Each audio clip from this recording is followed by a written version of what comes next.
Bias, putus ni no.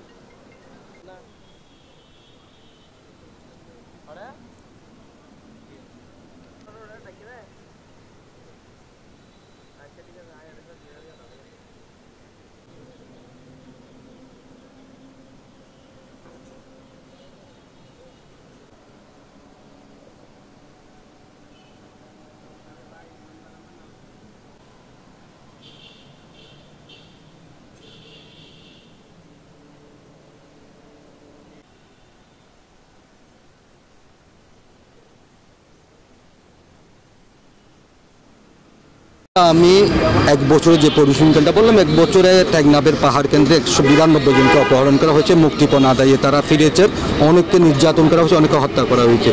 এটা হচ্ছে গত কয়েক বছর ধরে পাহাড় কেন্দ্রিক অপহরণটা হচ্ছে।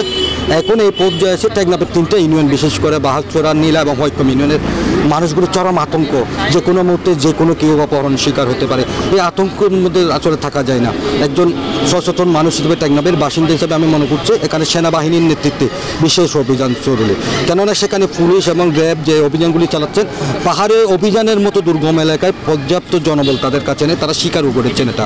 ফলে সেনাবাহিনীর নেতৃত্বে বিশেষ দল করা হয়, পুলিশ থাকবে, র্যাব থাকবে, বন বিভাগের লোকজন থাকবে, স্থানীয় যারা পাহাড়ি পথগুলি চেনে তারা থাকবে। তাদের অভিযান চালু করলে কয়েকশো মানুষকে নির্মূল করা একেবারেই সহজ।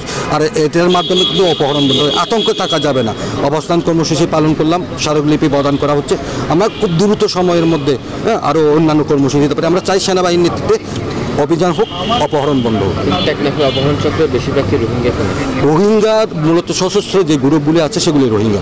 এই রোহিঙ্গার সাথে স্থানীয় কিছু অপরাধীরা মিশে গেছে, আমরা দেখেছি বিভিন্ন সময় স্থানীয় লোকজনও তারা জড়িয়ে গেছে। এবং এমনও অভিযোগ রয়েছে দীর্ঘদিন বিভিন্ন প্রভাবশালী ব্যক্তিবর্গরা এদেরকে ব্যবহার করেন এবং আশ্রয় প্রশ্রয় দেন। কম বেশি আসলে সকলে কিছু চিহ্নিত, বিভিন্ন সময় মামলার আসামি হয়েছে তারা, কিন্তু তাদেরও গ্রেপ্তার হচ্ছে না, তারা পাহাড়ে থাকেন এই যে এসব অপরাধগুলো। ফলে দ্রুত আসলে সেনাবাহিনীর অভিযানটা খুব জরুরি হয়ে গেছে। টেকনাফে এখন মূলত আসলে পর্যটক যাচ্ছেন না, কারণটা হচ্ছে টেকনাফে যে কেন্দ্রিক যে সেন্ট মার্টিনের জাহাজ যেত তখন যেত, এখন মূলত না গেলে মেরিন ড্রাইভ হয়ে কিছু যাচ্ছে। কিন্তু স্থানীয় যে লোকজনগুলি আছে তারা পাহাড়ের আশেপাশে যেতে বই করে, এতে প্রচার হয়েছে অপহরণ ঘটনা। মানুষগুলি যারা বাহির থেকে বেড়াতে আসেন, এখানে মার্টিনের কোপ বলেন কিংবা পাহাড়ি ঝর্ণা বলে, এগুলো আসলে দেখতে আর যান না, কারণ বিচ্ছিন্নভাবে যে কয়েকজন গেছেন তাদেরকে অপহরণ করা হয়েছে, তারা মুক্তিপণ আদায়। ফলে ওখানে আর পর্যটকই যাচ্ছেন না, শুধু অপহরণের কারণে, তারা চরম আতঙ্কের কারণে ওখানে পর্যটকই হচ্ছে না। সাধারণ মানুষের নিরাপত্তা নিয়ে প্রশ্ন ওঠে, ফলে এখন অভিযানটা খুব জরুরি হয়। যৌথ বাহিনী গঠন করে একটি সাঁড়াশি আক্রমণ, পাহাড়ি সাঁড়াশি আক্রমণের মাধ্যমে, চিরুনি অভিযানের মাধ্যমে একটি সন্ত্রাসী এবং অপহরণকারীকে ধৃত করার জন্য তার যে মহৎ উদ্যোগ, সেই উদ্যোগে সাড়া দিয়ে আমরা এসেছি। আমরাও মনে করি সেনাবাহিনীকে নিয়ে যৌথ অভিযান পরিচালনা করে পাহাড়ে প্রতি মাসে একটা অভিযান করলেও অনেকটা আমি মনে করি অপহরণকারীদের সংখ্যা এবং অপহরণ কমে যাবে। পাশাপাশি রোহিঙ্গাদেরকে নিয়ন্ত্রণ করতে হবে। রোহিঙ্গারা যেহেতু এই কাজে জড়িত, তারা বিভিন্ন সময় নাম নদীতে চলে যায়, বিভিন্ন সময় ওই পারে গিয়ে অবস্থান করতে পারে, যার কারণে তারা অপহরণ বাণিজ্যটা চলে যাচ্ছে। সেই কারণে রোহিঙ্গাদেরকে বিচরণ, রোহিঙ্গাদের যে অবাধে চলাচল সেটা নিয়ন্ত্রণ করে তাদের যে ক্যাম্প আছে ক্যাম্পের মধ্যে থাকার জন্য ব্যবস্থা করতে হবে। না হলে এই অপহরণ বলেন, মাদক ব্যবসা বলেন, মানব পাচার বলেন, কোনো কিছুই রক্ষা হবে না। কারণ রোহিঙ্গারা এখন সেখানে সংখ্যায় অনেক বেশি। টেকনাফের সাধারণ মানুষের চেয়ে তারা 4-5 লক্ষ লোক এখন বেশি, যার কারণে আমি মনে করি এইগুলি প্রতিরোধ করতে হবে। আমাদের সচেতনতা রয়েছে, জনগণকে আমাদের সম্পৃক্ত করতে হবে, জনসচেতনতার পাশাপাশি আইনশৃঙ্খলা বাহিনীকে সাঁড়াশি আক্রমণের মধ্যে সেটা প্রতিরোধ করতে হবে। আমাদের টেকনাফের পাহাড়ে গত 1 থেকে 2 বছর ধরে প্রচুর পরিমাণ অপহরণ হচ্ছে। আমাদের এলাকার মানুষদেরকে কেটে খাওয়া মানুষ, বিভিন্ন পেশার মানুষকে ওনারা ধরে নিয়ে আমাদের মুক্তিপণ দাবি করে। যদি মুক্তিপণ দিতে ব্যর্থ হয় তাহলে এদেরকে প্রচুর পরিমাণ মেরে হত্যা করা হচ্ছে। এগুলো আমরা খুব অনিরাপদ অবস্থায় আছি। টেকনাফের বিশেষ করে হয়কম ইউনিয়ন, বাহারছড়া ইউনিয়ন, নীলা ইউনিয়নের মানুষ খুবই খারাপ অবস্থায় আছে। আমরা আজকের এই শহীদ মিনারে এসেছি।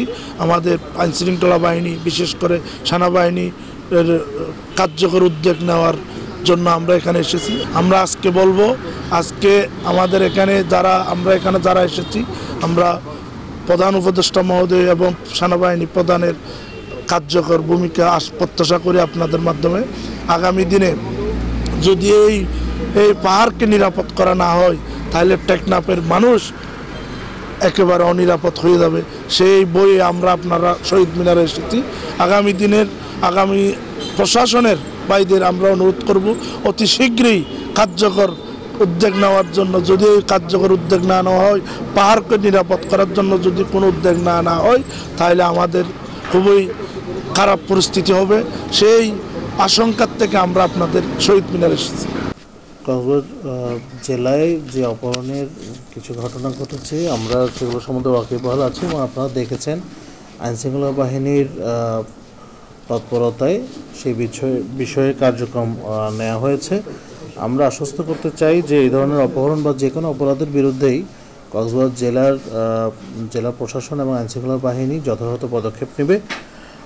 সেনাবাহিনী সহ যৌথ অভিযানের যে দাবি জানিয়েছে সাধারণ মানুষজন, যে স্মারকলিপিটি আমরা পেয়েছি, এটি আমরা যথাযথ কর্তৃপক্ষের কাছে পাঠাবো। সরকারের অনুমোদন সাপেক্ষে যে ব্যবস্থা প্রয়োজন সেটি গ্রহণ করা হবে।